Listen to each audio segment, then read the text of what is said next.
Bienvenidos amigos a esta reflexión del día de hoy. Como siempre, un saludo fraterno y cordial a todos los que nos ven a esta hora. Gracias por acompañarnos. Para nosotros es todo un gusto poder llegar a todos ustedes desde Tuluá hasta Toro a través de la gran red Legón Telecomunicaciones y a través de las redes sociales también con esta reflexión.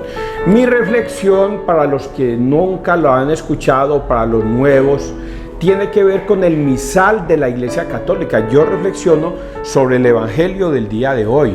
Tiene 3 lecturas en semana y el día domingo tiene 4 lecturas. En semana la Iglesia Católica es universal porque el mismo Evangelio que estamos dictando acá es el mismo que dictan en Roma o en China o en Chile o en Argentina o en Canadá. La Iglesia Católica es una y por eso es universal, y eso fue lo que mandó Cristo, a que fuésemos una sola iglesia, una sola fe, una sola doctrina. Por eso, cuando usted está en otra iglesia separada de la Iglesia Católica, yo con todo el respeto se lo digo, estás en el lugar equivocado. Esa iglesia no le pertenece a Cristo, ni es de Cristo. Usted puede aleluyar, alabar, sentirse que se eleva y todas las cosas. Pero si usted está en otra iglesia diferente a la que fundó Cristo, que es la Iglesia Católica, usted nada tiene que ver con Cristo. ¿Y dónde está eso? Lea Mateo 7, 21, 23. Y ahí te vas a dar cuenta de que esa iglesia no le pertenece a Cristo. Es más, Cristo hasta no lo reconoce. Le dice: alejaos de mí, hacedores de la maldad. A pesar de que pronuncian, a pesar de que evangelizan, a pesar de que hacen milagros, a pesar de que arrojan demonios, y todos en el nombre de Cristo. Cristo dice: no los reconozco. Alejaos de mí. Alejaos de mí, hacedores de la maldad. Así es que esto es una cosa muy difícil de entender. Vamos entonces a persignarnos, muchachos, en el nombre del Padre, del Hijo, del Espíritu Santo. Amén. Pero eso sí, termino con una frase del mismo Jesucristo: el que quiera oír, que oiga, porque habrá personas que insisten en creer que en la iglesia que están, esa es la iglesia de Cristo. Insistirán, persistirán y se sostendrán en esa iglesia, y no hay poder humano que los haga cambiar. Pero si Jesucristo dice: yo soy el camino, la verdad y la vida, y usted no lo quiere escuchar, allá usted. También Jesucristo dijo: el que crea se salvará, pero el que se resista a creer se condenará. Allá las personas, si quieren creer o persistir en una doctrina diferente a la de Cristo, y prefieren hacerle caso a un pastor mentiroso que hacerle caso a la verdad. En el nombre del Padre, del Hijo y del Espíritu Santo. Amén. Jeremías 31, del 31 al 34. Haré una alianza nueva y no recordaré los pecados. Ya llegan días, oráculo del Señor, en que haré con la casa de Israel y la casa de Judá una alianza nueva. No será una alianza como la que hice con sus padres cuando los tomé de la mano para sacarlos de Egipto, pues quebrantaron mi alianza. Aunque yo era su Señor, oráculo del Señor, esta será la alianza que haré con ellos después de aquellos días, oráculo del Señor. Pondré mi ley en su interior y la escribiré en sus corazones. Yo seré su Dios y ellos serán mi pueblo. Ya no tendrán que enseñarse unos a otros diciendo: conoced al Señor, pues todos me conocerán, desde el más pequeño al mayor, oráculo del Señor, cuando perdone su culpa y no recuerde ya sus pecados. Palabra de Dios, te alabamos a ti, Señor Jesús. Esto que es tan fácil de entender, pero al mismo tiempo tiene su profundidad, es para explicarles a ustedes. Y dice el texto bien resumido: haré una alianza nueva y no recordaré los pecados. Venía yo pensando ayer, precisamente porque yo pienso todos los días en Dios, en algo tan terrible, que es que si usted no obedece la palabra de Dios tal y cual está escrita, y persiste en creer en otra cosa diferente a lo que Jesucristo ordenó, usted no va a ser salvo. Usted se va a condenar. Por eso es tan terrible lo que yo les digo, muchachos, porque la palabra dice que cielo y tierra pasará, pero mi palabra no pasará, y hasta la última tilde y coma se cumplirá. Y eso es terrible, muchachos.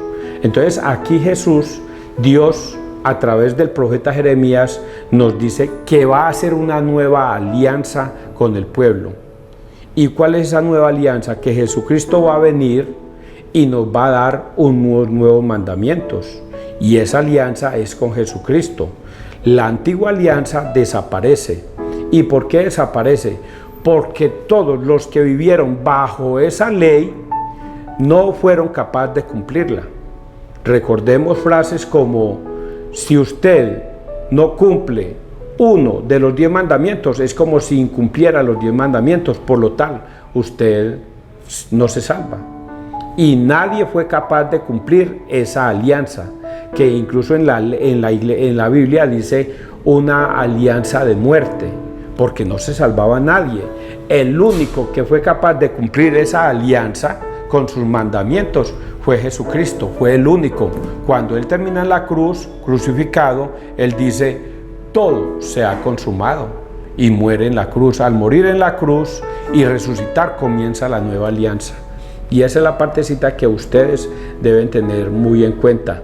Algunos sí la logran entender, otros no la logran entender, muchachos. Por ejemplo, los adventistas. Los adventistas prefieren perseguir y seguir en la doctrina de Moisés. Perdidos están, no van a tener su salvación, porque persistieron en la antigua alianza y no en la nueva alianza. Y Dios les manda a decir esto, que cómo va a funcionar. No será una alianza como la que hice con sus padres cuando los tomé de la mano para sacarlos de Egipto, pues quebrantaron mi alianza, aunque yo era su Señor, oráculo del Señor. Esta será la alianza que haré con ellos después de aquellos días, oráculo del Señor. Pondré mi ley en su interior y la escribiré en sus corazones. Yo seré su Dios y ellos serán mi pueblo. Ya no tendrán que enseñarse unos a otros. Esto consiste en que Jesucristo ha venido. Pero recordemos que Jesucristo no vino a hacer su santa voluntad. No, Jesucristo vino a cumplir la voluntad del Padre. Y todo lo que me ha dado mi Padre, yo se los he transmitido a ustedes. Y ustedes van a ir en mi nombre. El que los reciba a ustedes, me recibe a mí. Y el que me recibe a mí, recibe a mi Padre que está en los cielos. Por lo tanto, Jesucristo en ningún momento hizo su santa voluntad. Tanto así que recordemos ese momento allá en el huerto del Getsemaní, cuando Jesucristo iba a ser encarcelado. Él lloró amargamente, lloró: Señor, si es tu santa voluntad, retira de mí este cáliz. Retira de mí este cáliz que he de padecer, pero que no se haga mi voluntad sino la tuya. Porque Jesucristo sabía que se le iba a venir un día de mucho tormento, de castigo, de flagelación, de tortura, donde lo van a llevar en una cruz a crucificarlo. Él sabía todo eso que le iba a pasar y por eso lloraba o sudaba lágrimas o algo así parecido, lloraba lágrimas de sangre, porque él sabía que eso se le iba a pasar y se le iba a venir. Pero que conste que él dice: yo no he venido a hacer mi voluntad, sino la voluntad de mi Padre. Y por eso él dice: Señor, que se haga tu voluntad, más no la mía. Y la voluntad del Padre es que Jesucristo debe morir en la cruz. Por eso es tan importante que ustedes entiendan, muchachos, que esta palabra se debe cumplir. Y ahora les voy a analizar una partecita más profunda. Ya no tendrán que enseñarse unos a otros diciendo: conoced al Señor, pues todos me conocerán desde el más pequeño al mayor. Oráculo del Señor, cuando perdone su culpa y no recuerde ya sus pecados. Jesucristo vino, nos enseñó a sus discípulos. Primero escoge a 12. Eso no es gratuito, muchachos. El que le escoja a 12, eso no es gratuito. ¿A quiénes? A los que él quiso, dice la palabra. Y durante 3 años les enseñó una doctrina que se debe obedecer tal y cual él la enseñó. Se debe obedecer tal y cual. Por eso Jesucristo hace 2 reclamos. El primero: ¿por qué me llaman Señor, Señor y no obedecen lo que yo les mando? Y en Mateo 7, 21, 23, que se los dije al principio, no todo el que me dice Señor, Señor, entrará al reino de los cielos, sino el que hace la voluntad de mi Padre. Y muchos me dirán, Señor, nosotros profetizábamos en tu nombre, nosotros arrojábamos demonios en tu nombre, nosotros hacíamos milagros en tu nombre. Y yo les contestaré, no los conozco, alejaos de mí, hacedores de la maldad. Por eso todo el que predica, aleluya, alaba a Dios, pero no le obedece sus mandatos, su doctrina, nada tiene que ver con Cristo.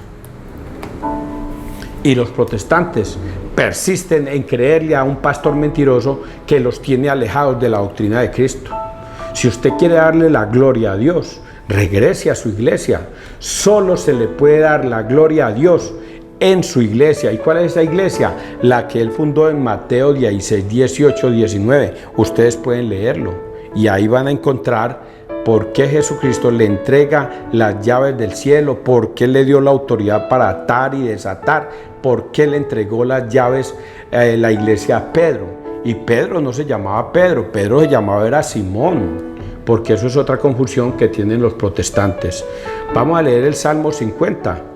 Oh Dios, crea en mí un corazón puro. Oh Dios, crea en mí un corazón puro. Renuévame por dentro con espíritu firme. No me arrojes lejos de tu rostro. No me quites tu Santo Espíritu. Devuélveme la alegría de tu salvación. Afiánzame con espíritu generoso. Enseñaré a los malvados tus caminos. Los pecadores volverán a ti. Los sacrificios no te satisfacen. Si te ofreciera un holocausto no lo querrías. El sacrificio agradable a Dios es un espíritu quebrantado, un corazón quebrantado y humillado. Tú, oh Dios, tú no lo desprecias. Y es aquí donde me detengo para decirles a ustedes que Dios, aquí dice, oh Dios, crea en mí un corazón, renuévame, un corazón puro, renuévame por dentro con espíritu firme. Los católicos hemos venido recibiendo esta doctrina desde hace 2000 años, de generación en generación, inicialmente allá en Europa, pero después del 1492 comenzamos a recibirla nosotros aquí, y desde 1492 hasta el día de hoy hemos recibido esa doctrina. Nuestros abuelos, tatarabuelos, bisabuelos nos enseñaron esto que hoy nosotros recibimos como una herencia. Y esta herencia, papá y mamá nos la enseñó a nosotros. Y nosotros se la debemos enseñar a nuestros hijos. ¿Y qué ha pasado? Que los malos católicos comenzaron a tener entendimiento humano. Y entonces comenzaron a tener entendimiento humano y entonces ya vieron que no había necesidad de confesarse con un sacerdote porque un pastor mentiroso vino y los engañó. Todo por el diezmo. Y ellos creyeron que esa era la verdad. Que un sacerdote, que es un hombre común y corriente, no tenía poder aquí en la tierra. Pero a pesar de que papá y mamá y los abuelos se lo enseñaron, ellos protestaron. Están cometiendo un pecado que llama la apostasía, un apostatar en contra de la doctrina de Cristo. Y por eso Pablo llama la atención y dice, estoy admirado de que tan pronto te hayas salido del evangelio de Cristo. Y no es que haya otro evangelio, sino que hay personas que van a pervertirte el evangelio de Cristo. Y si yo mismo o un ángel del cielo bajara y les predicara un evangelio diferente al que Cristo nos enseñó, sea anatema, sea maldito. Y vuelve y lo repita, si yo mismo o un ángel del cielo bajara y les predicara un evangelio diferente al que Cristo les enseñó, sea maldito. Por eso, todo pastor que enseña una doctrina diferente a la que Cristo nos enseñó, sea maldito. ¿Dónde debemos ir a confesarnos? A un sacerdote. ¿Quién lo ordena? Jesucristo en Juan 20, 21, 23. A quienes les perdonéis los pecados, les quedan perdonados, y a quienes se los retengáis, les quedan retenidos. ¿Usted no quiere creer en eso? Maldito. Es una persona maldita. Y quien lo enseña así, es una persona maldita. ¿Entrará al reino de los cielos? En Mateo 7, 21, 23 dice que no. Y vamos a leer el evangelio de hoy. Mateo 16, 13, 23. Tú eres Pedro y te daré las llaves del reino de los cielos. Mire, ni porque hubiera leído esta vaina, hombre. Mateo 16, 13, 23. Tú eres Pedro y este es el evangelio largo, desde el Mateo 16, 13 hasta el 23, el largo. En aquel tiempo, al llegar a la región de Cesarea de Filipo, Jesús preguntó a sus discípulos: ¿quién dice la gente que es el Hijo del Hombre? Ellos contestaron: unos que Juan el Bautista, otros que Elías, otros que Jeremías o uno de los profetas. Él les preguntó: ¿y vosotros quién decís que soy yo? Simón Pedro tomó la palabra y dijo: tú eres el Mesías, el Hijo del Dios vivo. Jesús le respondió: bienaventurado tú, Simón, hijo de Jonás, porque eso no te lo ha revelado ni la carne ni la sangre, sino mi Padre que está en los cielos. Ahora yo te digo, tú eres Pedro, y sobre esta piedra edificaré mi iglesia, y el poder del infierno no la derrotará. Te daré las llaves del reino de los cielos. Lo que ates en la tierra quedará atado en los cielos, y lo que desates en la tierra quedará desatado en los cielos. Y les mandó a los discípulos que no dijesen a nadie que era el Mesías. Desde entonces comenzó Jesús a manifestar a sus discípulos que tenía que ir a Jerusalén y padecer allí mucho por parte de los ancianos, sumos sacerdotes y escribas, y que tenía que ser ejecutado y resucitar al tercer día. Pedro se lo llevó aparte y se puso a increparlo. Jesús le dijo: lejos de ti tal cosa, Señor, eso no puede pasarte. Jesús se volvió y dijo a Pedro: ponte detrás de mí, Satanás. Eres para mí piedra de tropiezo, porque tú piensas como los hombres y no como Dios. Palabra del Señor. Gloria a ti, Señor Jesús. Perdón. Este es el texto por el cual no deberían existir más iglesias. Este texto es más que suficiente para darnos cuenta que Dios le entregó a Pedro su iglesia, su única iglesia. Con este texto, todos los protestantes del mundo, al escuchar este texto, deberían regresar a la iglesia de Cristo. No hay otro texto que sea tan diciente como este, donde evidentemente nos damos cuenta que Jesús tiene una iglesia, no como algunos protestantes dicen que Jesucristo no vino a inventar iglesias ni religiones, sino que se amaran los unos a los otros. Están equivocados. Jesucristo sí creó una iglesia y por ello llega a este momento. Pero voy a irme un poquitico más atrás para aclararle a los que tengan dudas. Cuando Jesús conoció a Simón, recordemos lo siguiente: Andrés, hermano de Simón, le dijo a Simón: Simón, ven que hemos conocido al Mesías, te lo voy a presentar. Y cuando Simón fue ante Jesús, Jesús lo vio y le dijo: tú eres Simón, hijo de Jonás, de ahora en adelante te vas a llamar Kefas, piedra, Pedro. Eso es lo que significa para Jesús Simón. Le puso un apodo: Kefas, piedra, roca. ¿Para qué le puso ese apodo? Porque más adelante vamos a encontrar por qué le puso ese apodo. ¿Para qué le dijo que él iba a ser piedra? Por este momento. Jesús le pregunta a sus discípulos: ¿quién dice la gente que soy yo? Y algunos dicen que tú eres Jeremías, otros que Elías, otros que Juan el Bautista o uno de los profetas. Y Jesús ve que todos están equivocados. Entonces le pregunta a sus discípulos, a los 12: venga, y ustedes, los que me conocen, ¿quién dicen ustedes que soy yo? Y ahí es cuando Pedro toma la palabra y dice: tú eres el Mesías, el Hijo del Dios vivo.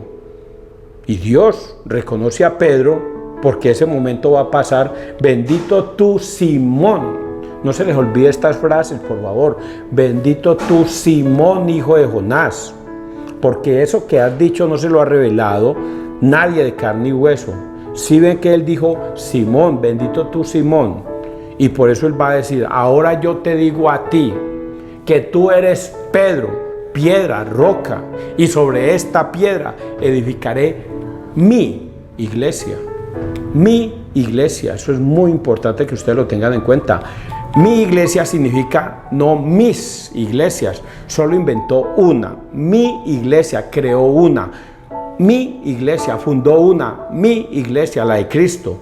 Y le dijo a Pedro, a ti te voy a entregar las llaves del cielo. La única iglesia que tiene las llaves del cielo es la iglesia católica. Es la única.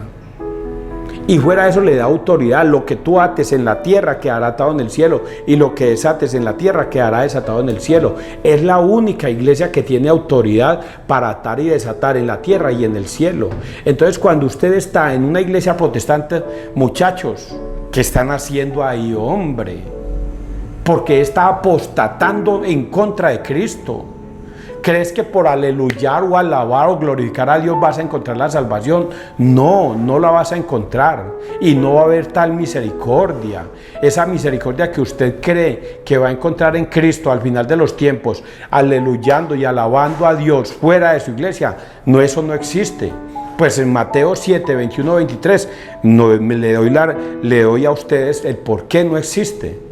Porque si existiera, entonces Jesucristo le hubiera dicho, ay, ustedes profetizaban en mi nombre, vengan benditos de mí. Ay, ustedes hacían milagros en mi nombre, ay, vengan benditos de mi Padre. Ay, ustedes hacían milagros en mi nombre, vengan benditos de mi Padre. Pero no les dice eso, les dice, alejaos de mí, hacedores de la maldad. Les dice, malditos. Por lo tanto, un protestante que continúa y persista en que en una iglesia separada, la católica, se va a salvar, eso es una mentira que ustedes mismos se la han tergiversado en su mente y la tienen como doctrina, porque Jesucristo se los dice aquí. Y viene la otra partecita, que es que luego Jesucristo comienza a decirles que el Hijo del Hombre va a entrar a Jerusalén, va a ser juzgado, va a ser condenado, va a ser juzgado por los letrados, por los escribas, por los fariseos, y va a ser condenado a muerte. Y Pedro le dice, uy, tal cosa no se te pase a ti, Señor, Dios no lo permita. Y Jesús mirándolo le dice, aléjate de mí, Satanás, porque piensas como los hombres y no como Dios. Aquí hay dos momentos muy importantes. El primer momento, Pedro inspirado le dice, por el Espíritu Santo inspirado le dice, tú eres el Mesías, el Hijo del Dios vivo, inspirado por el Espíritu Santo. Pero al final, Pedro inspirado por el demonio. Pedro inspirado por el demonio. Tales cosas no te pasen, Señor. Dios no lo permita.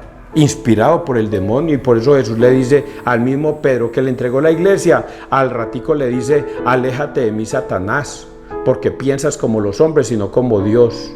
Y esto tiene un mensaje ya para terminar, que uno en este mundo es inspirado por Dios o inspirado por el demonio.